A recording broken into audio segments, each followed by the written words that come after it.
Pemirsa, pelaksanaan APBD Kabupaten Kota se-NTT tahun 2014 dinilai masih pincang.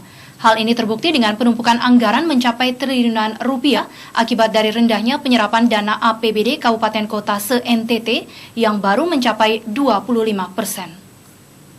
Dalam paparan materi alokasi dana APBD tahun 2014 di Provinsi NTT yang disampaikan Kepala Kantor Perbendaharaan Keuangan Provinsi NTT, Heri Sunarjo, Selasa siang terungkap sampai triwulan ketiga masih terjadi penumpukan dana dari sejumlah pemerintah kabupaten kota.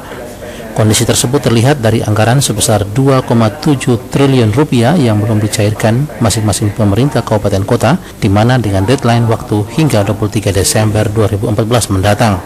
Menurut Sunarjo, penumpukan anggaran pada triwulan ketiga terjadi karena tidak proporsionalnya satuan-satuan kerja menyampaikan surat perintah membayar atau SPM. Baik, Pak Kamil, berkaitan dengan penganggaran APBN untuk seluruh kabupaten kota di Provinsi NTT, termasuk pemerintah provinsi sendiri, itu setiap tahunnya terjadi penumpukan anggaran di tahun penumpukan dana di akhir tahun anggaran.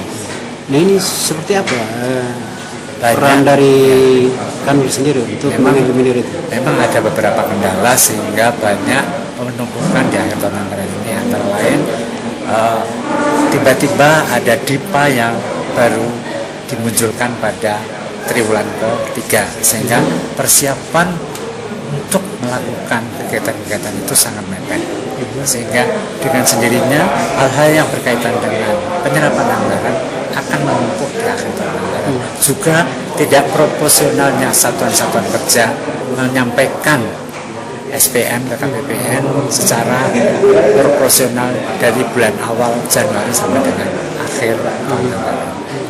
Sementara soal percepatan dan penyerapan anggaran pembangunan, Sekda NTT Frans Salem mengatakan pemerintah NTT terus mendorong agar dilakukan tepat waktu.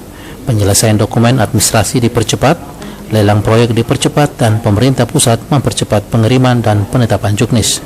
Kaitan dengan penumpukan anggaran di setiap tahun anggaran berjalan, itu sering terjadi hampir di semua kabupaten kota. Nah, ini seperti apa sih pemerintah melihat kondisi yang terjadi di daerah?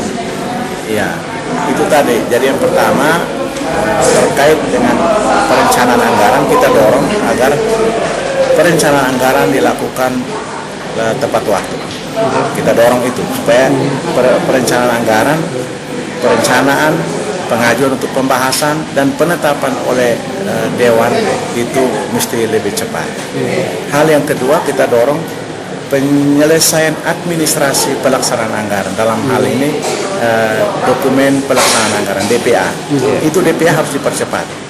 Penumpukan anggaran mencapai triliun rupiah ini akibat dari rendahnya penyerapan dana APBD Kabupaten Kota se-NTT, membuktikan betapa lemahnya kualitas sumber daya manusia aparat di Provinsi NTT. Polcelerek, AFP TV melaporkan.